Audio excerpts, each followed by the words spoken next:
안녕하세요. 잡시광입니다.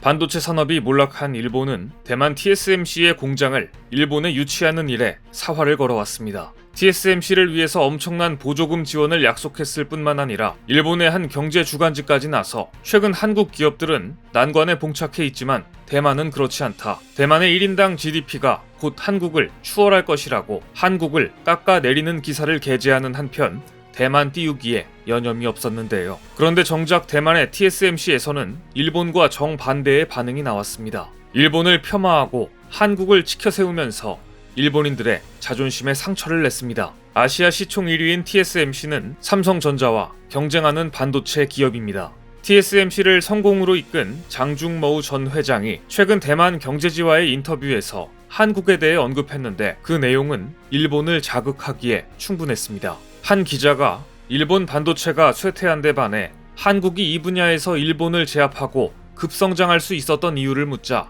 장 전 회장은 이렇게 말했습니다.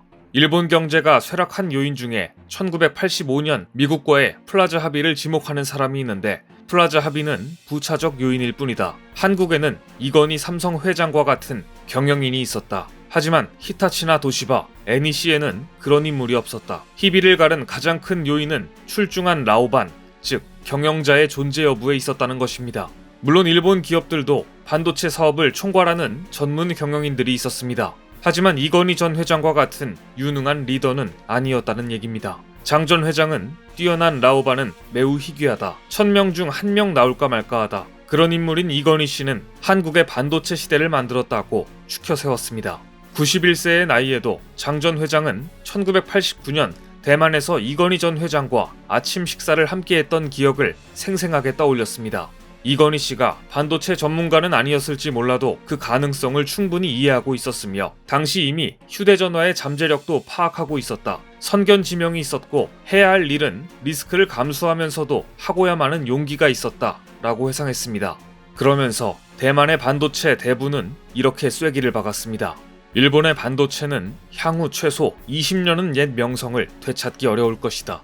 한국, 미국, 중국, 대만, 여기에 유럽까지 엮여있는 반도체 산업은 그야말로 총성 없는 전쟁터입니다. 미국은 반도체 기술 연구에 63조 원의 보조금을 제공하기로 하고 한국과 대만에는 반도체 공장을 미국 안에 지으라고 압박했습니다. 그런데 최근 대만 TSMC의 과감한 행보는 놀랍습니다. 일본의 자존심에 상처를 낸 데 이어 미국과도 힘겨루기를 시도하고 있습니다. 그야말로 자신감 넘치는 모습인데요.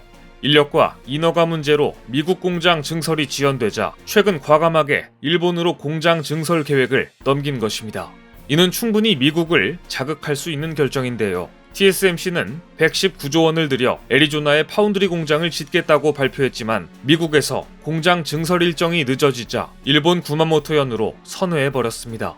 이처럼 일본과 밀착하는 모습을 보이면서 미국에는 해외 기업도 미국 기업과 동등하게 보조금을 지원하라는 압박까지 넣었습니다.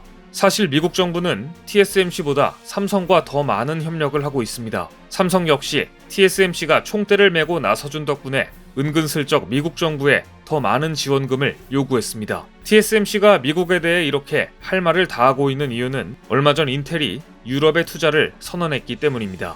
삼성의 반도체 매출 1위 자리를 내주면서 자존심을 구겼고 CPU 시장에서도 AMD에 추격당하는 신세가 된 인텔이 유럽에 대규모 투자를 하며 재건에 나섰기 때문입니다. 인텔은 먼저 독일에 반도체 공장을 건설하고 향후 10년간 유럽의 반도체 생산과 연구 개발을 위해 약 110조 원을 대대적으로 투자한다고 발표했습니다. 인텔이 유럽의 생산 시설을 확대하는 이유는 한국의 삼성전자, 대만의 TSMC를 필두로 아시아에 편중된 반도체 생산 구조를 바꾸겠다는 전략이 유럽의 입장과도 맞아떨어졌기 때문입니다. 따라서 인텔과 같은 미국 기업은 유럽으로 떠나고 그 자리를 한국과 대만 기업들이 차지하는 모양새인데요. 하지만 많은 전문가들이 장기적인 관점에서 결국 반도체 시장 최후의 승자는 대만이 아닌 한국이 될 것이라고 전망합니다.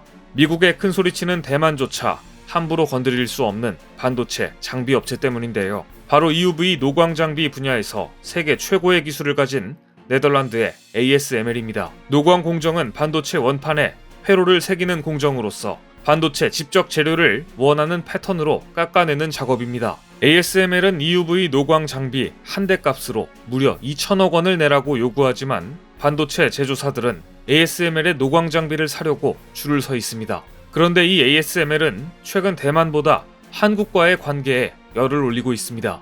ASML은 얼마 전 한국 화성에 약 2,400억 원 규모의 첨단 EUV 클러스터 조성을 결정했습니다. ASML 코리아는 약 1,500명을 수용 가능한 화성 동탄 클러스터에 입주하고 이곳에서 국내외 반도체 장비 전문가에 대한 교육은 물론 지역 내 학생들을 대상으로 반도체 체험센터, 과학캠프, 산학 연구 지원 등 활발한 교육 연구 지원 활동을 추진할 계획입니다. 또 2025년까지 노광 장비 한국 매출 목표치도 20조 원 규모로 올려잡았습니다. 지난해보다 2배 이상 많은 수치입니다. 그만큼 삼성전자와 SK하이닉스 투자 확대로 한국 매출이 급증할 것으로 예상하고 있고 한국을 매우 중요한 시장으로 인식하고 있는 것입니다. 뿐만 아니라 최근 네덜란드 총리가 직접 한국과의 반도체 협력을 언급하며 한국의 대통령 당선인에게 취임 후 국빈 방문을 직접 요청하기도 했습니다. 하루가 다르게 변화하는 반도체 시장에서 타이밍을 놓치지 않기 위해 네덜란드 총리가 반도체라는 이유를 정확히 대며 국빈 방문을 먼저 요청한 것입니다. ASML의 입장에서도 미국의 신경까지 건드리며 폭주하는 TSMC보다는 한국 반도체 기업들이 안정적인 사업 파트너입니다. 무엇보다 중국과의 전쟁 위협과 지진의 위험이 있는 대만보다는 한국 반도체 기업들과의 협력을 원하고 있는 것입니다.